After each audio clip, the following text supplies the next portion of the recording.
Hello and welcome to this episode of Developing Classical Thinkers. My name is Winston Brady and I'm the host of DCT. This podcast is a project of the faculty at Thales Academy. We're a network of private classical schools with campuses mostly in Raleigh, North Carolina, but we also have campuses outside of Richmond, Virginia, Nashville, Tennessee, and Charlotte, North Carolina, with more campuses coming on board each year. On this program, we love to interview teachers across our network who are doing amazing things to encourage students to reach their highest potential. And so I'm very excited to welcome to the program a longtime colleague at the Thales Academy Apex campus, longtime math teacher, and dare I say friend? Absolutely. To the program, Joe Wolak. Thank you very much, Winston, for having me.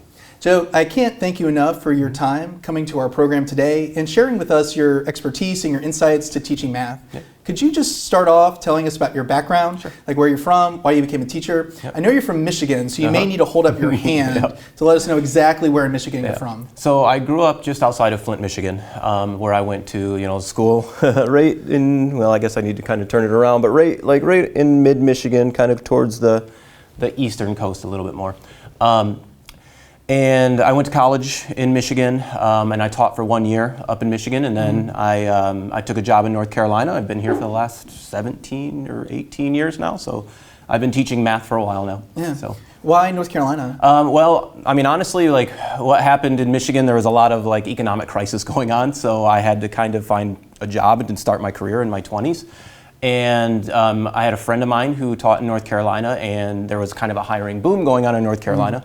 So I applied and I got a job all within like a week. So it was kind of like, it was very rushed, but it was a very good decision. Yeah. So. And why teaching? Like, do you feel like this is a calling? This is a job that really chose you as opposed to you choosing to become a math teacher? Yeah, I think so.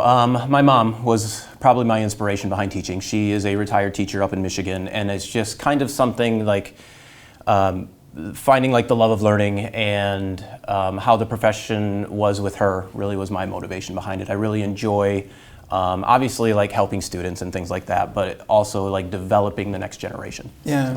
I mean, as a humanities teacher, I love teaching and seeing that light bulb go off, like the metaphorical, imaginative light bulb go off the over a student's head. Yeah. But I imagine you get that all the time in mathematics. Yeah, I mean, especially when you're doing some type of inquiry lesson where the kids are like discovering something instead of just taking notes and trying to perform an equation or something, which there's time for that in math as well, but you don't get that aha moment as much as you do if you were to actually like lead a discovery lesson with the kids and they figure something out on their own. Yeah. So. Can you tell us about your first teaching job? So my first one in North Carolina, I spent 1 year in elementary actually, and then once I had my 1 year, and it was a good experience, but I realized that age group wasn't for me. So the next year after that, I moved into middle school, and I've been doing middle school math ever since, and working with a very, very wide array of students. Yeah. So. What was your first, foray? How long did you teach middle school classes? At a public school. I'd love to hear more about like the distinctions, between that sort of approach and the kind of approach that you have at a classical school like Thales. So I taught in public schools for 12 years before coming over to Thales, which I've been at for 7 now. The main difference in public school is in public school you're dealing with a wider array of student abilities, really. Yeah. Like, in a classroom you may have a student that has, advanced abilities and in the same class, and then also within that class somebody who is, much like lower level, not, below grade level. So being able to like differentiate your instruction, whereas Thales, we take more of a classical approach because we do not have to differentiate that instruction nearly as much, and we can do like higher level thinking a lot easier and type of like inquiry-based learning. Yeah. Why do they have so many different groups in the same class? Was it a matter of resources? I mean, you weren't the only person teaching like junior high mathematics. Right. In one of my schools I was. Okay. Like it was kind of. It was a smaller school. Really, it's just out of necessity. There's really not many choices. Where you have to, resources is one of it, but you have to like scaffold and differentiate your instruction like into smaller groups, and then based those lessons based on all of like the data that you collect per group, not just like per class. So it was like formally set up like that? Yeah. Mm-hmm. And I have some experience with this. So when I was teaching Latin, you would have, let's say you're teaching 7th grade Latin, you have the students that were there at the beginning of 6th grade, they're on chapter 14 at the beginning of the year. But then you have the students that came in midway through the year, so they're on chapter 7. Yeah. And then, come January, you're probably going to have another, like maybe 5 students that come in, and they're back at chapter 1, which is, and then the students who enter in 7th grade, so they're starting at chapter 1 as well, but it's really difficult because it's like multiple classes that you have all in the same lesson, under the same roof, in the same class. You're required to really like circulate and move around. Yeah. I mean, how did you facilitate instruction like that for so many different kids? So essentially I ran it in small groups. Okay. Like when I was in that type of environment. There would be times where they had centers and they would go to differentiated centers based on whatever level that they were at. And all of that group of students would have their own activity for that day. Yeah. And then they would kind of circulate and eventually they would come to me where it would be like targeted instruction based on that small group. And you can do a lot in 15 or 20 minutes in a small group instruction. Would you teach the same lesson to everybody in the room, No. and then you would break them apart? So it's really like a different lesson for each person. Yeah. So you were teaching like multiple levels of math day, within the same room. Yeah, and then the day would always start with something that was like on grade level that we have to teach to everybody, like so you hit your standards, and then we would differentiate throughout. And it was almost ran like if you're familiar with guided reading, it was run very similar to that. Yeah. So, And I imagine too, you really developed a lot of like good classroom management strategies because while you're providing very specialized instruction to one group of students, the other group of students hopefully is completing the lesson, but they may not be. So you kind of have to have eyes in the back of your head. And I mean, being like proximity is a big one. Yeah. Like making sure that wherever you position yourself, you have view of everything. Yeah. So that's a big one. If it's if there's any technology, monitoring technology with some type of app or some type of program. Also, we would spend weeks teaching how to move through these sections. Like even for middle school kids, they needed like practice. And then making sure they know exactly what's expected of them and making sure they're held accountable at each station. It's not just like a time filler. It is something that is beneficial to them, something that is on their level, that isn't overly challenging, but something that they could complete independently until they actually made it to like a group that was like led by an instructor, by a teacher. Yeah. So, do you have any assistants? At times, like I would have like a hired tutor that the county would hire. And that tutor could also take on a station because like the tutor that I had the same one for years. And she was a math person, so she was able to like really help out. But I only had her part-time. Like I didn't have her the whole time. Did you ever sit down during these lessons? If you're doing centers and you're like, yes, because you have to be able to like sit with the students that are in front of you. But once you got them off into independent work, then you were up circulating the entire time. Yeah. So, but I mean, in a whole group lesson, you don't sit down.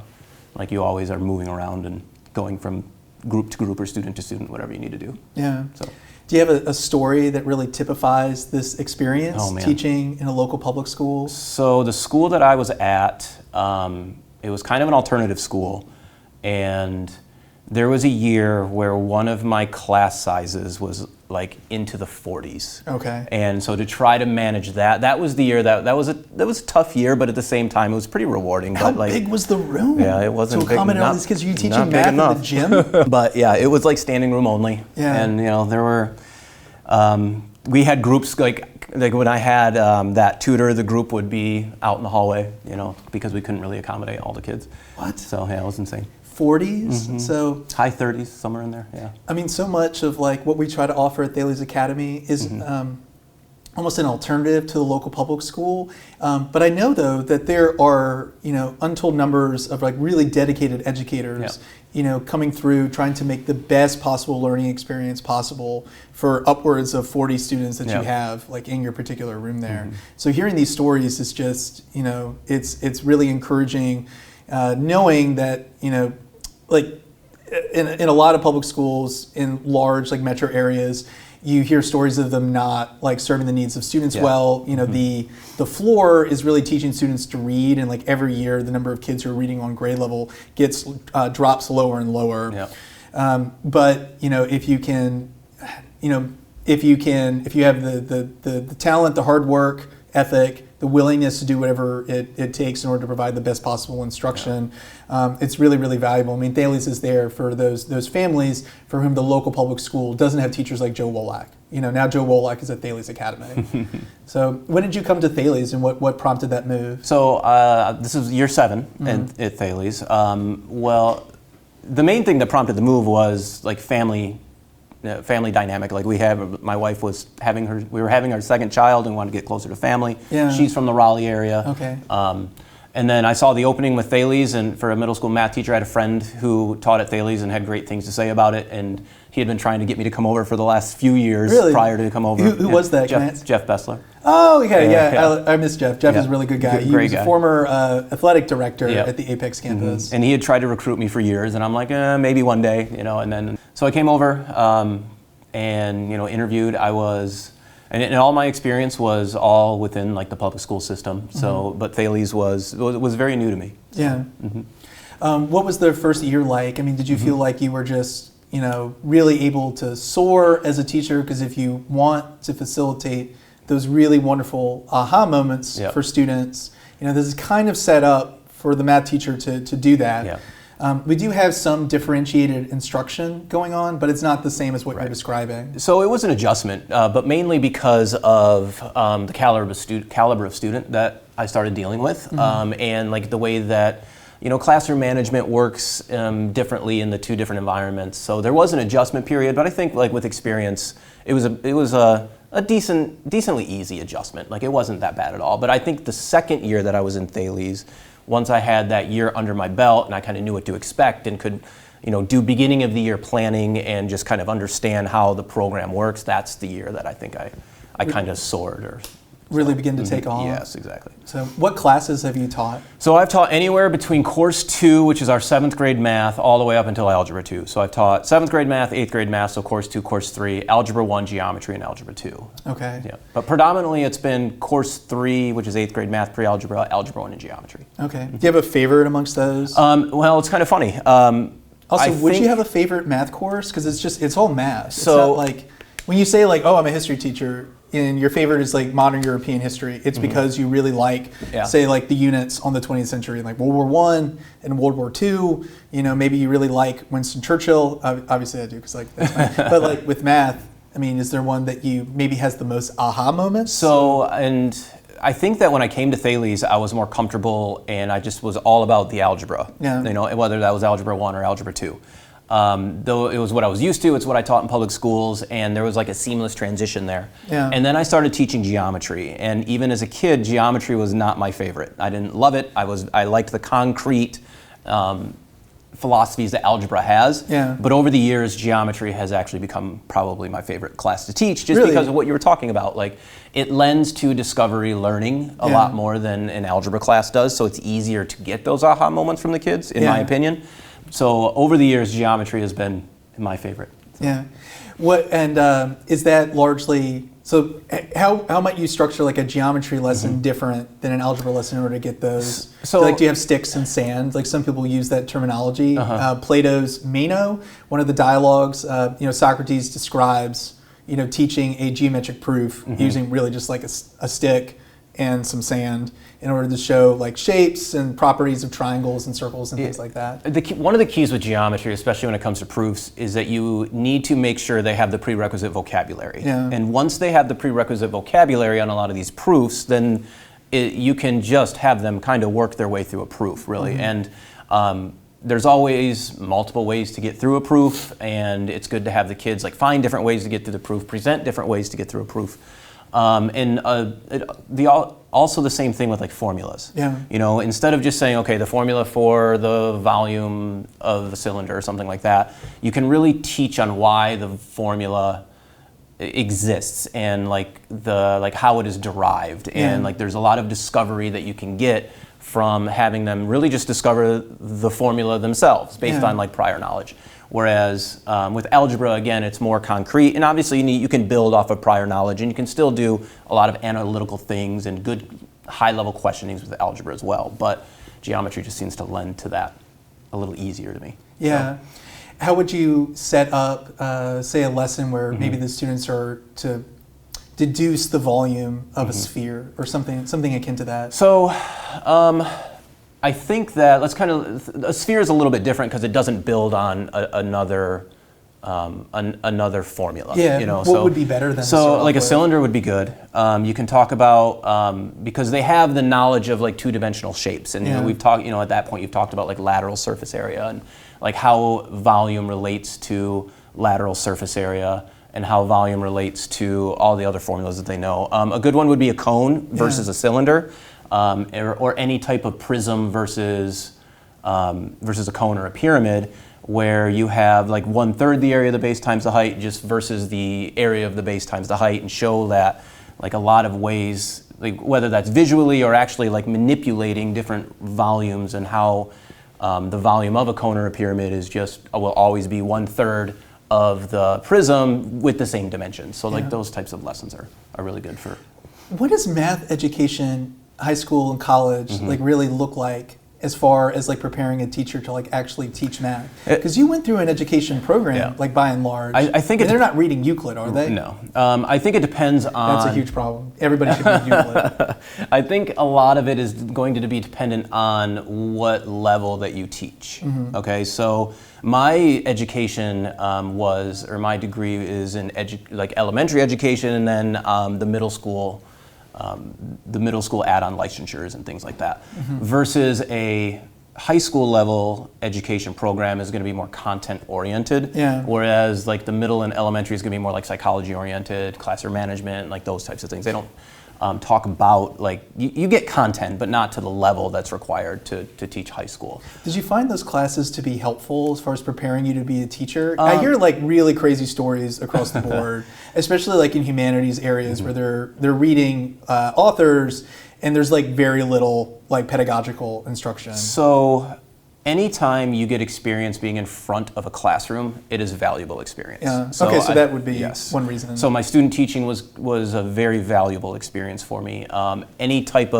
Anytime you pushed into a classroom or a teacher opened up their doors for college students, whether that's just for observation or to do a mini lesson that eventually would lead into student teaching, I think that part of the program is great. Anytime you can get that experience, but there were a lot of classes where it's just kind of like, okay, what is the practical component of this? Where it's just kind of like a lot of classes that. Did you have to read Paulo Freire?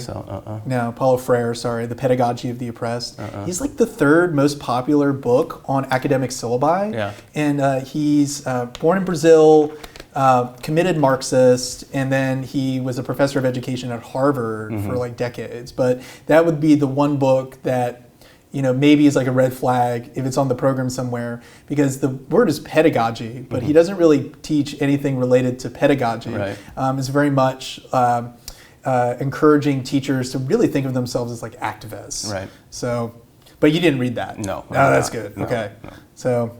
I've never heard of that book. Oh yeah, that's good. Well, I mean, it's okay to hear about it and stuff, but man, like that would not set people up for success, because it's not about like actually teaching students. It's really encouraging teachers to think of themselves more as activists. I always found it to be really ironic. You know, the liberal arts are the arts that are liberating. They set you free. They make you free.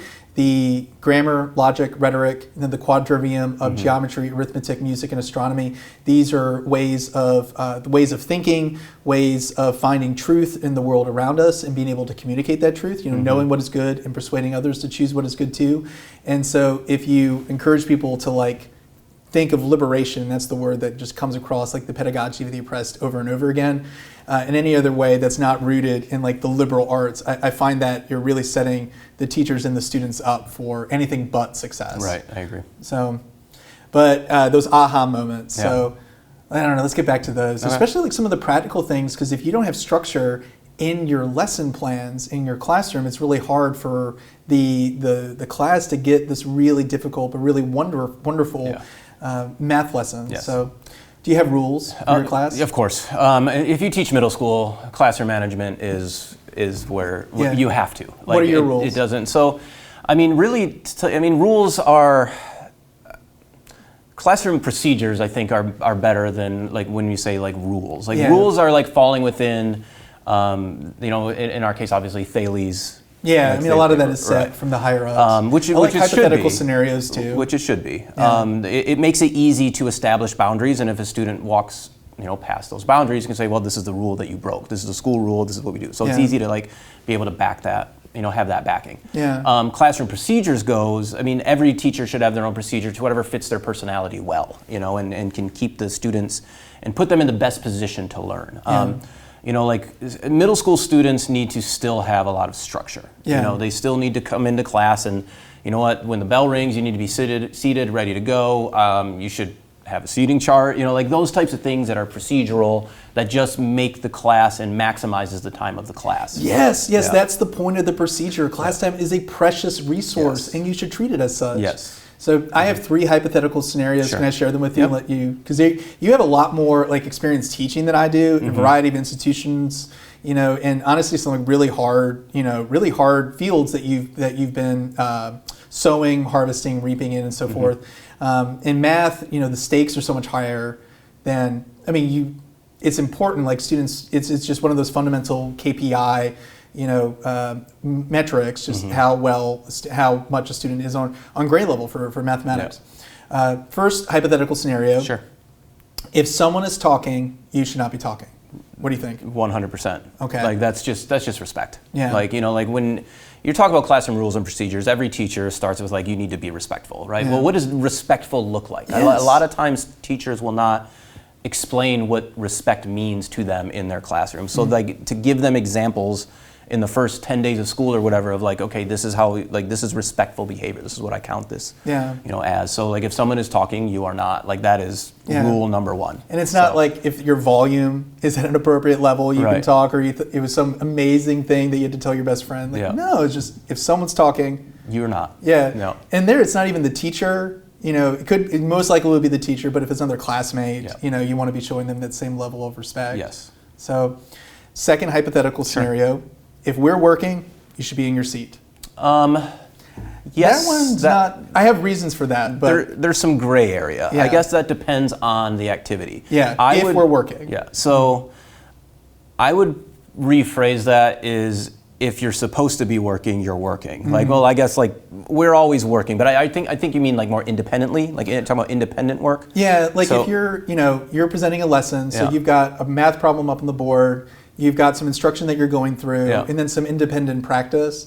Throughout the entire course of the lesson. Okay. I mean, I had one year where students were getting up pretty frequently to like get tissues and stuff like that, or like sharpen pencils.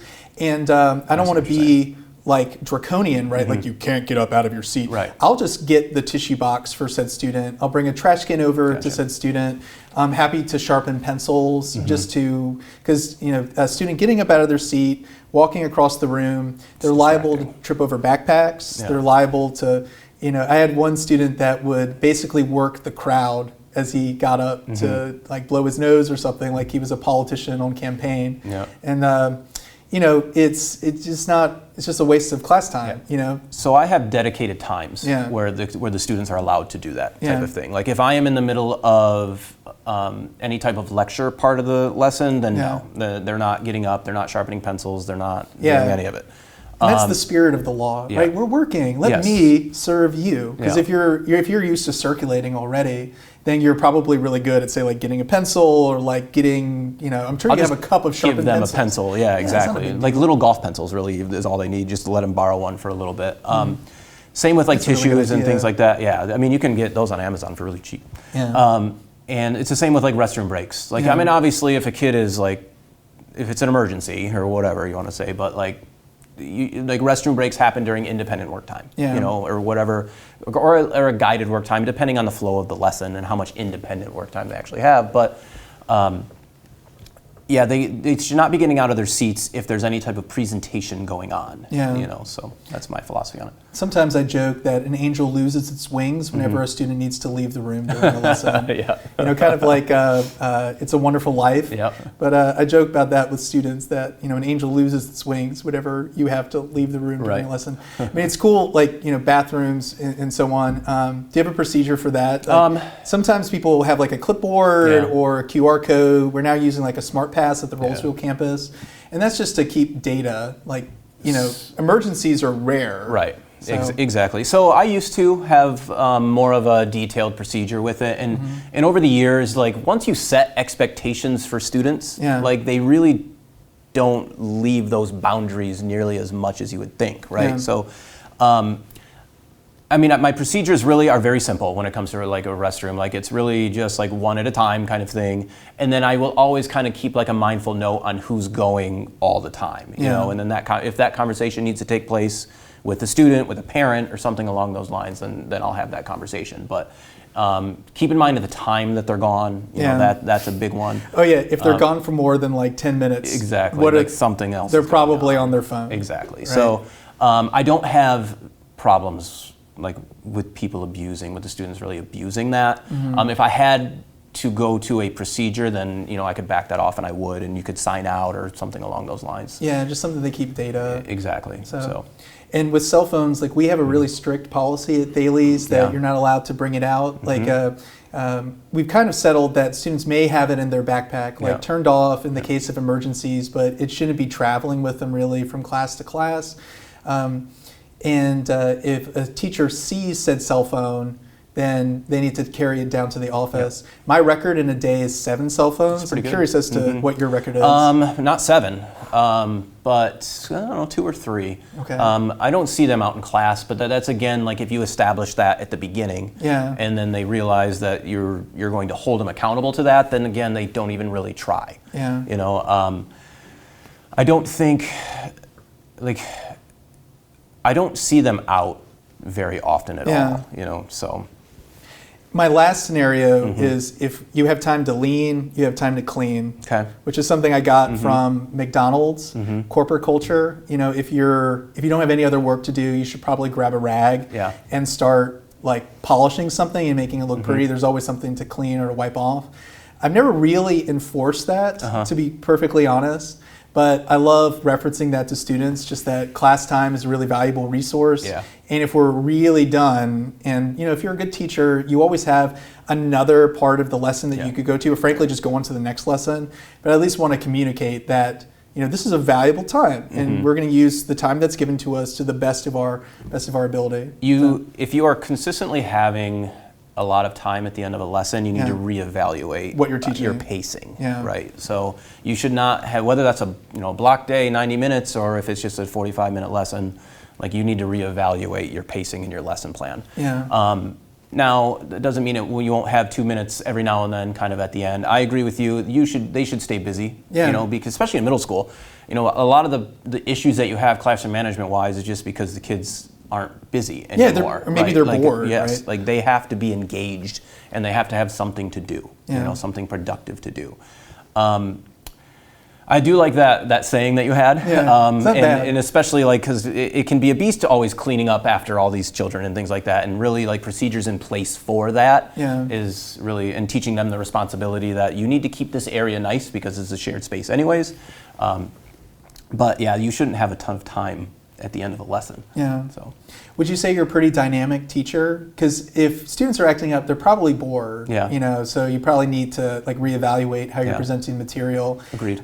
There's a Civil War general, Thomas Stonewall Jackson, who apparently was like the most boring lecturer while he was at the Virginia Military Institute. He would memorize his lectures and then deliver them verbatim with very little inflection in his voice. And should a student ask for clarification at some point, he supposedly would back up in his mind to like where he like had presented the material and then deliver it back verbatim. Oh wow! So, but like there was just very robotic. You know, brilliant general, not like the best and most dynamic teacher to be sure. But what do you do to try to drive that engagement, keep the energy level up? I mean, number one, like experience does kind of matter when it comes to that a little bit, and content knowledge, right? The more you know the content, the better you can, and like in your example, when a student asks a question, the more detailed response you can give that student, right?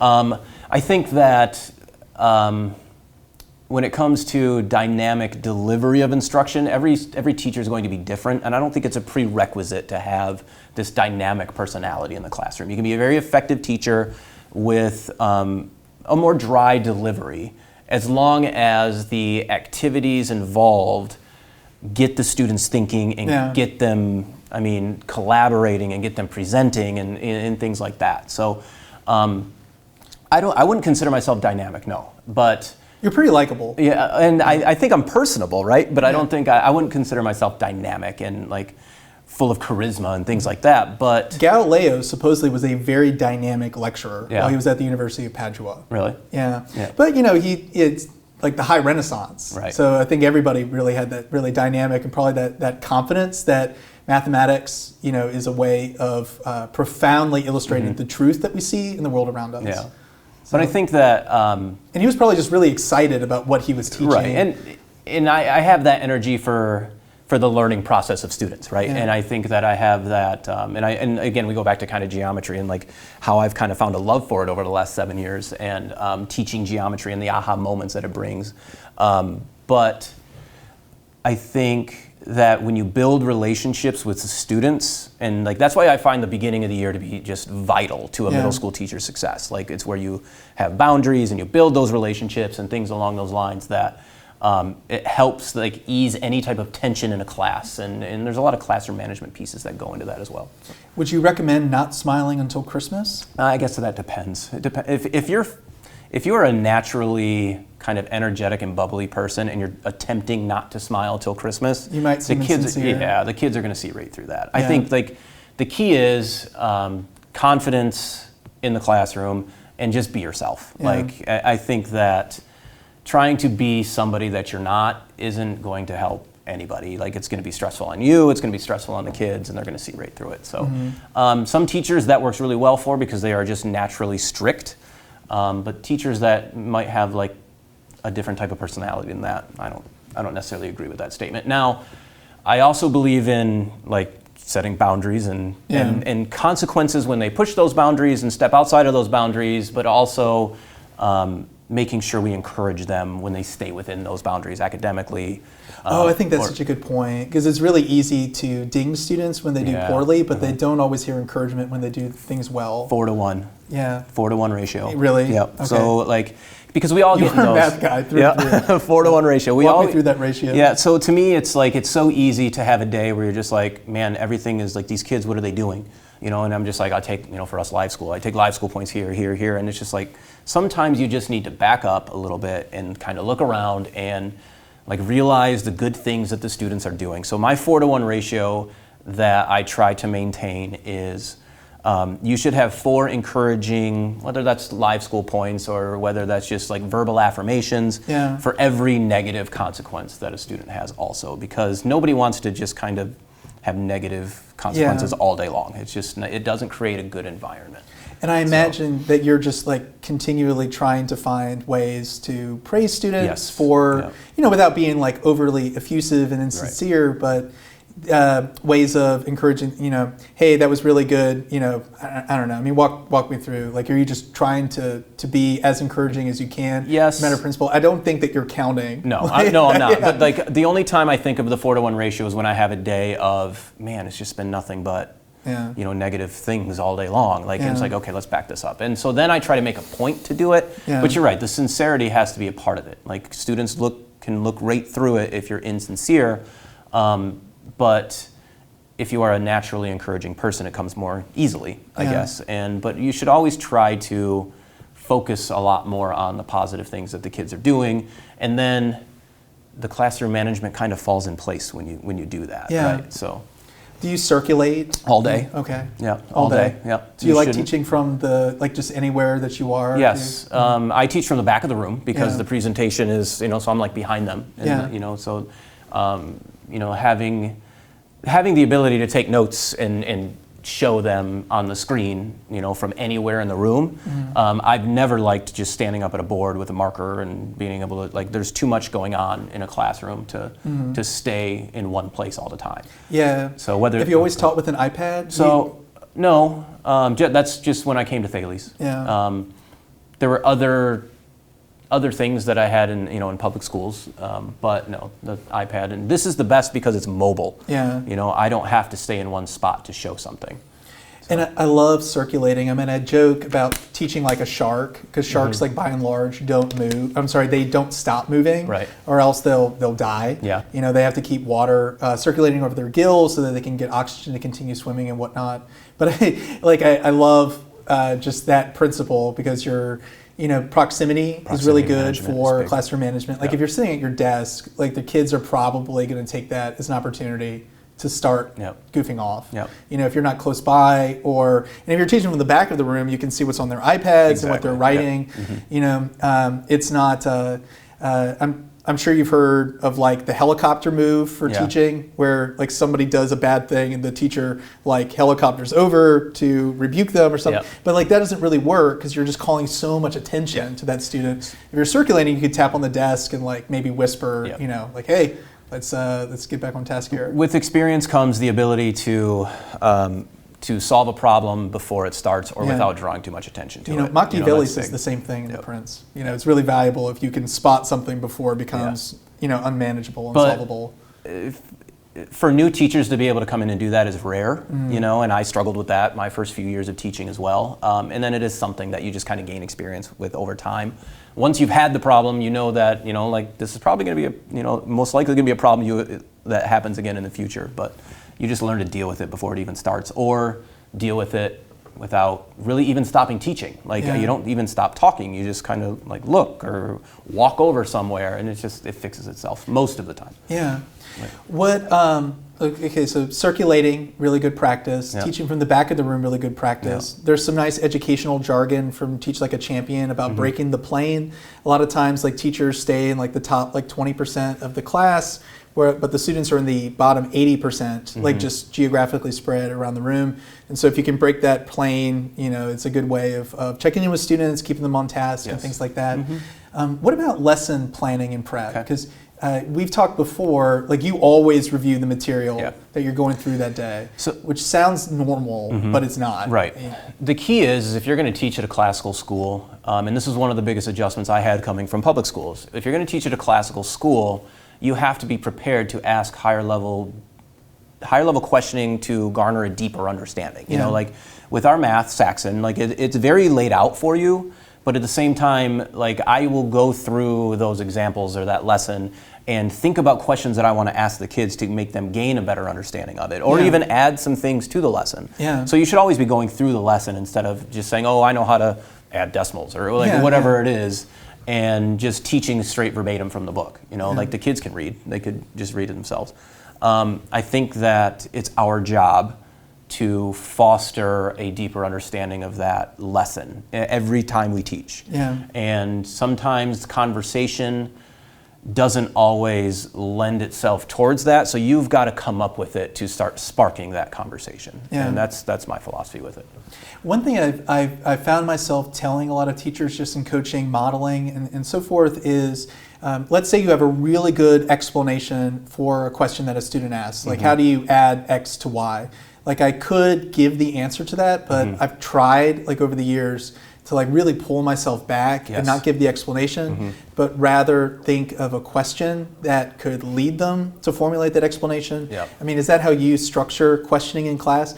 Joe, by the way, is really good with asking the sorts of questions that are almost Socrates-like, and their ability to know like where a student is struggling and where they need to go, and putting the question in the right way, almost like a spotter in the gym who puts on an extra 5 pounds because that the guy who's lifting that weight, that's just as much as he can handle, but it'll get him going forward. Right. Yeah, so I agree. And I think that, again, experience does help out with that, right? Like you spend 7 years teaching in one curriculum, then you gain the experience of being able to do that. I think that being able to, there are times where you just answer a question, right? It does happen in the classroom. But I think that when a student asks a question, especially if it's a really good question, and you can ask the class as a whole, not just targeting that one student who asked. That's a good idea. That's the big thing, is like ask the question as a whole, stop the kids what they're doing, and let's talk to, we call it think, pair, share, or something along those lines. Have them talk with somebody next to them, be like, all right, how do you figure this out? And just spark that conversation, and then let somebody present their findings, whether that's a student that asked the question or somebody else, and because now you're engaging everybody in a higher level question. So, do you like cold calling? Oh yeah. Especially that's key if they're not paying attention. Right? Yeah. And then students start knowing that, oh man, I don't want to get called out here. And cold calling is when you call on students at random, effectively. Yeah. Some teachers use popsicle sticks. Yeah. I would generally just maybe geographical proximity. So somebody close to me, somebody at the far end of the room, maybe asking somebody at the opposite end of the room to summarize the answer that was given.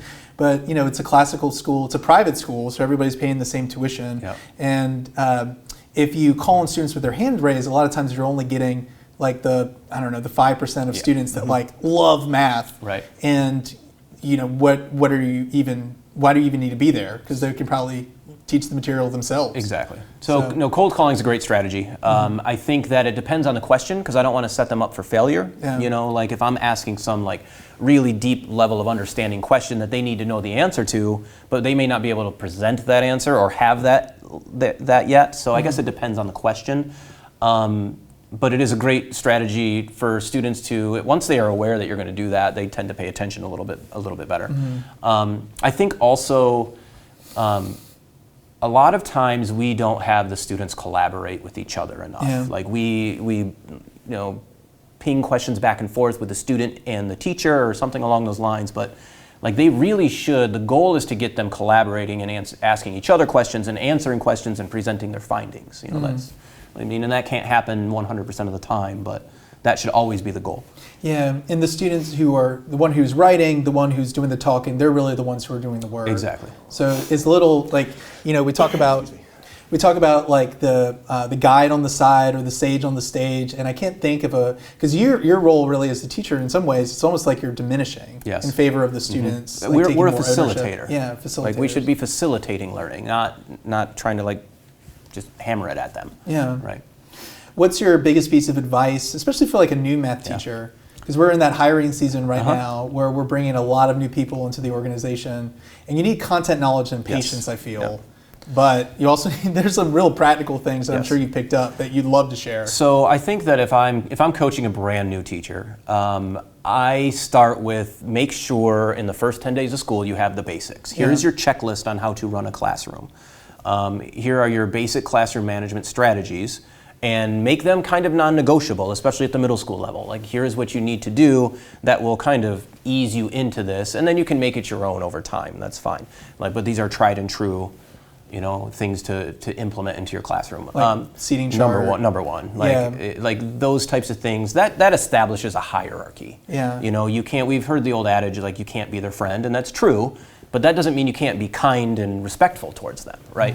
So I think that here are your basics that you need to do, and then just coach them up to make sure that they have their classroom management down and their pacing in their normal day-to-day operations down. Yeah. Once they have that, hopefully within a semester and things like that, and classroom management is ever evolving, of course, but then we can start worrying about being able to teach them how to teach more classically, I guess, the way, in our Thales way of delivering instruction. So get your classroom management down, get your pacing down, make sure you know the curriculum, and make sure you're viewing the curriculum and know your expectations, build relationships with the kids, build relationships with the families, and once you have that, everything else falls in place so much easier. Yeah. So. Would you have any recommendations for supplementing a classical content knowledge? Yes, I would make sure you have everything else in place first. Yeah. But yeah, absolutely. Yeah, I think that our curriculum sometimes you have to come up with your own ways to teach it classically. Yeah. I go back to the different equations for whether it's volume or something along those lines. But to be able to have an understanding of that lesson and how to enrich that lesson to make it more classic and make it more, higher level thinking, questioning, and Socratic questioning, and inquiry based. That's the term I like to use, is like the students should be figuring this stuff out. You shouldn't just be driving instruction at them. Yeah, and that's really like the wonderful thing about math is that it's continually presenting problems and giving them ways of solving, because that's what students are going to be coming up with, like no matter what, is problems. There's a guy, Andrew Kern, at the Searcy Institute, the Center for Independent Research in Classical Education, and I like his take. I think it's got a lot of value to it, but he talks about resolving discords instead of solving problems. Yep. So like, here's a discord in some area of math education, and students should like resolve it and bring about some level of harmony. Yeah, and that's kind of Socratic methods, right? We're trying to get them talking, and we're trying to get them with different viewpoints on how to see something, and trying to come up with what is true. Yeah. So, is there anything that we haven't talked about today that you feel that a new teacher, a parent, or a struggling student, honestly, like needs to know in order to be better at their particular job, at their particular role? Stay consistent. That's key with middle school kids. Consistency is key. Understand that there are going to be issues, and make sure you have empathy towards those issues, and try to, instead of making it always like a disciplinary issue, like help them grow through it. Like I think that's extremely important, because there's a lot more to teaching than just the content. In classroom management, it's especially at Thales. We have high expectations, and families have high expectations, and being able to communicate with families and making sure the parents know that you are there for their child to help them grow. Like those.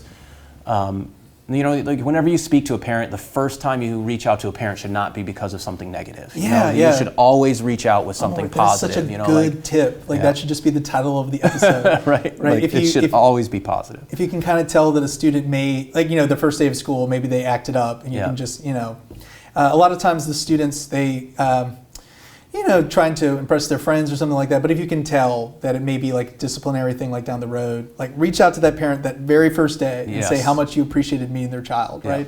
So that first point of contact is positive. Always, it should always be. And reinforces that we're on the same team. Exactly. So the team is really about making your student like reach their highest potential. That's the goal. Exactly. And it takes a village, right? And we all have the same end goal. We all want the same things, so we just got to figure out a pathway to get them there. So, all right, last question, a hypothetical scenario. Sure. Student fails. What do you do? What do you say? Student is failing, or student fails? Let's just take one. Student is failing. So if a student has failed and you haven't done anything about it up until that failure point, then that's a problem from weeks ago. You should have been already on speaking with parents and talking about other options, like if student needs to go to tutoring or come in for extra help or try to provide resources. We can only show them the door, right? Like they eventually have to walk through it. Give them strategies on. A lot of times students fail because they just don't turn anything in, right? So try to show them the importance of getting this stuff in and teach them the responsibility and taking control of their own education. But it shouldn't get to the end of the course and you're like, oh, well, you failed, and you haven't had any contact with students and parents up until that point. Now, that being said, if you get to that point and they are still failing, conferences, that's key. Here are the expectations moving forward. Eventually it gets to a point where it is I don't want to say sink or swim, but you need to be able to get to a point and say, well, this is what is expected of you moving forward. And realistically, too, we just may not be the best fit for, but you want to be communicating with parents early and often. Do you like the comments function in Canvas? You can give, on our learning management system, every assignment you can leave a comment for a student. I personally like turning in a photo of their work and then a text box if they need to leave me any information, hey, I wasn't able to do the assignment for reasons X, Y, or Z, and then I can reach out and talk to the student later on, or show grace if it's or whatever follow-up is more appropriate there in that instance. One scenario that I think we've all encountered is where a student fails an assignment, and parents may try to prevent the student from failing, retest, things like that. What would you say in that instance? There's a lot of gray area there, right? So, every situation can be different. Usually, no. We're not going to retest. I don't know if there's any circumstances that led to it though. So like, Yeah. I mean, I think you need to also be empathetic to certain situations. But if it is like you never want to go into panic mode once something happens. Yeah. So you need to teach them that, all right, this is the preparation you need to take so this doesn't happen again, Yeah. right? You know, it's not, you don't want to be, like, don't be reactive in this. You know, you need to make sure you're proactive, right, Yeah. in this. And communicating with parents Right. and students beforehand. Here's the study skills you need to take on the next time we have an assessment. Like, failing one test is not the end of the world Yeah. unless it becomes like a habit. Yeah. Right, you know, so like you can use it as a learning experience, and like tough love sometimes, Yeah. right? But again, there's gray area there. So, And if you have the relationship, you can kind of navigate the gray area. Yeah. So if a student is going through some really great ordeal in his or her life, then that merits a different kind of Exactly, conversation right. than if the student is just being lazy. I mean, I find in teaching, it's the one thing that I really can't roll with is laziness, just not trying. I agree. And when it comes to assessments, and I tell my students this when it comes to midterms and finals, and because they, especially if you're teaching ninth grade and it's the first time they've really experienced a full. Yeah, that first final is always kind of scary. And I try to tell them, like, I can predict your grade now and be within probably 5 percentage points. It's because you're a math teacher. Right, Yeah. exactly. But like they try to I mean, obviously, it's stressful for them. They have all these final exams, and they're 14, 15 years old. And never done it before. Exactly, but it's very easy to predict on how they're going to do based on how they've done all along. Assessments work the same way to a lesser scale, whereas like I can kind of predict how a student's going to do based on what they've done leading up to that. So, and every now and then you get a surprise, but it's usually pretty pretty obvious. Yeah. One more question. Homework. Yeah. So a lot of times we'll use phrases like drill and kill, like don't do that. Yeah. So what's your philosophy of homework? Do you give homework every night per the terms of the homework policy? Yeah. Is it odds and evens? Do you switch around? Like I do odds and evens based on the odd and even lesson. Okay. But I do believe that like they should get homework every night. They need to go home and practice. Yeah. It shouldn't be overwhelming to them. It should be on an independent working level. They shouldn't. They should not have to have too much help with their homework. A question here or two, and that's what we give time during the next class period to go over any type of homework questions that they have, and to make sure they understand missing one homework question isn't going to tank their grade. It's not that big of a deal. So I'd rather you like learn this and be able to think about the next time this comes up and actually get it right on a quiz or a test, or just to gain the knowledge of that concept. would you recommend new teachers like staying away from drill and kill? Like not doing like is it 30 problems? Yeah, Or, okay. 30 problems is a lot, Yeah. just because they have other things going on and other classes to worry about and things like that. So they can review the lesson Yeah. within like 15. Right. So that would be odds or evens. I think if you give too much homework, they're going to cheat, right? Because there's so many resources for them to do that and so many apps for them to do that. And so like, I think that if you give them a manageable amount of homework, they are much more likely to actually like sit down and learn something from that homework versus like, this is overwhelming, I can't do this much, so let's just do. Yeah, I mean, your anecdote observation about cheating, it reminds me of like the tax code. Because if you set the tax code low enough, people just pay their taxes. Right. But if it's so high that they have an incentive to like hire an accountant and like talk to people in Switzerland or the Cayman Islands, like they're going to go do that. But if you set it at a manageable point, people will just comply. Exactly. Because generally the kids want to learn mathematics. Yes, they they do. recognize that this is a really valuable subject. Yes. Not just for paying taxes. Far more important for, it's the autobiographical language of the universe. If you have this understanding of mathematics, like you can predict just about anything. It's the how of the universe. That's exactly right. Yeah. Is there anything else that we should cover that we haven't talked about today? I think that was pretty good. I think we covered quite a bit. This is good. Yeah. Joe, thanks so much for you. being on Developing Classical Thinkers. I can't thank you enough for what you're doing at the Apex campus, and appreciate your friendship over the years. I've learned a lot about being a good teacher from you. All right. Well, thank you very much, and I appreciate you having me on. Yeah. All right. And thank you so much for those of you who are listening or watching this episode at home. If you're interested in the unique brand of classical education that we have here at Thales Academy, please check us out at our website at www.thalesacademy.org. And for Developing Classical Thinkers, I'm Winston Brady. Until next time, stay classy and stay classical.